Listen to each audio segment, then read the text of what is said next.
కాదు, సామాజిక న్యాయం కొరకైతే ఒక పార్టీ ఇండియాలో ఉంది. దాని పేరు ఇండియా ప్రజాబంధు పార్టీ. తప్పకుండా మేము పోరాడతాం. అయితే శవరాజకీయాలు చేయం, వాస్తవాల ముందు తెలుసుకొని ఆ తర్వాత న్యాయం కొరకు పోరాడతాం. Thank you. ప్రియ సోదరులారా, పార్టీ శ్రేణులారా, మీకు అందరికీ కృతజ్ఞతలు.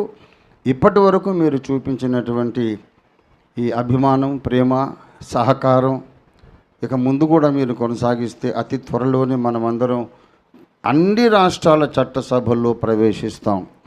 మనం ముఖ్యమంత్రులం కాకపోవచ్చు, ప్రధానమంత్రి కాకపోవచ్చు, కానీ ముఖ్యమంత్రులను, ప్రధానమంత్రిని కూడా సరైన దారిలో నడిపించగలిగే ఒక రాజకీయ శక్తిగా ఇండియా ప్రజాబంధు పార్టీ తప్పకుండా